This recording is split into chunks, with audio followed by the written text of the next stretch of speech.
They see my disability, I see my ability. They call me disabled, I call myself differently abled. There are some incidents that happen in your life.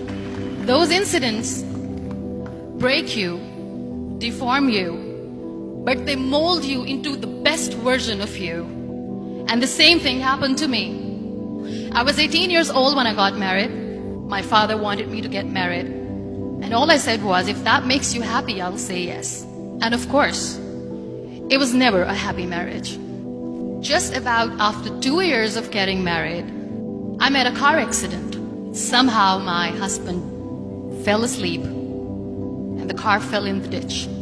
He managed to jump out, saved himself. I'm happy for him. But I stayed inside the car and I sustained a lot of injuries. The list is a bit long, don't get scared.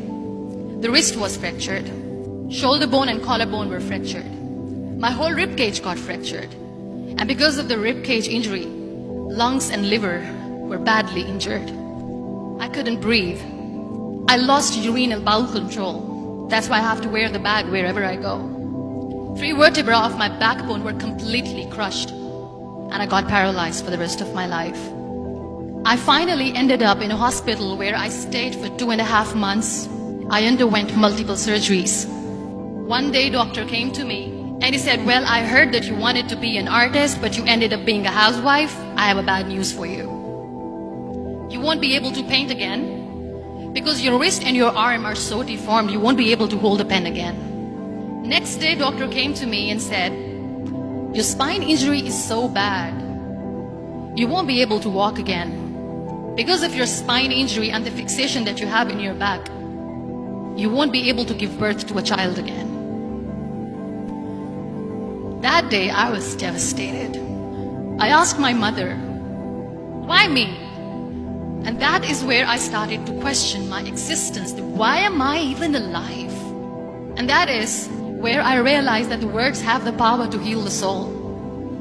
My mother said to me, this too shall pass. God has a greater plan for you. I don't know what it is, but He surely has. And in all that distress and grief, somehow or the other, those words were so magical that they kept me going. One day I asked my brothers, I know I have a deformed hand, but I'm tired of looking at these white walls in the hospital and wearing these white scrubs. I'm getting tired of this. I want to add more colors to my life. I want to do something. Bring me some colors, bring me some small canvas. I want to paint. So the very first painting I made was on my deathbed, where I painted for the very first time.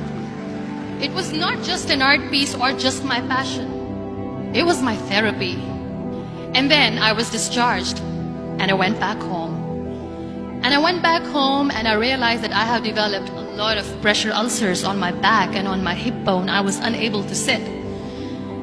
There were a lot of infections in my body, a lot of allergies. So doctors wanted me to lie down on the bed straight for not 6 months, for not 1 year, for 2 years.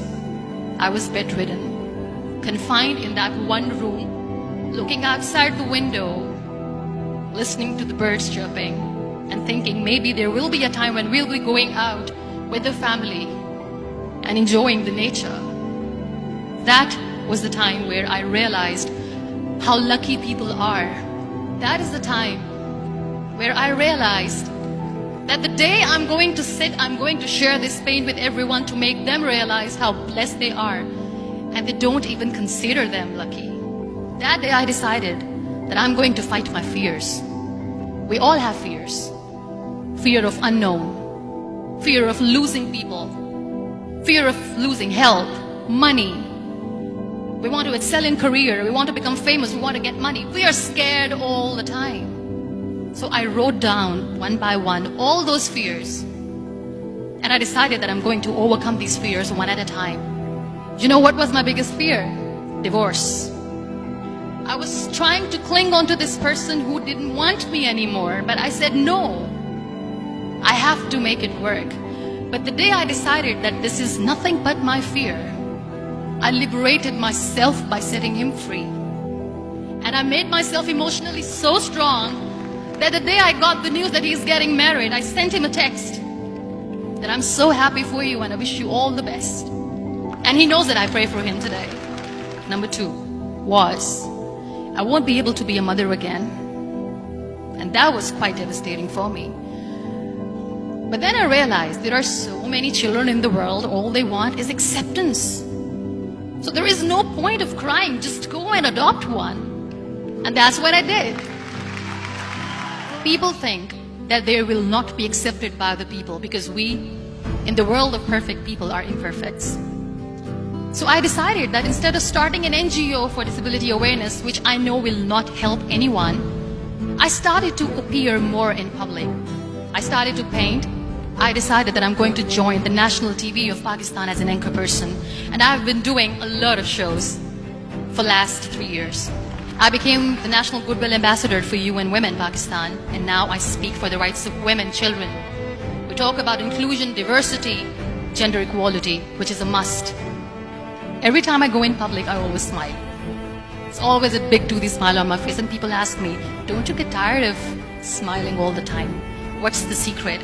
I always say one thing, that I have stopped worrying about the things that I have lost, the people that I have lost. Things and people who were meant to be with me are with me.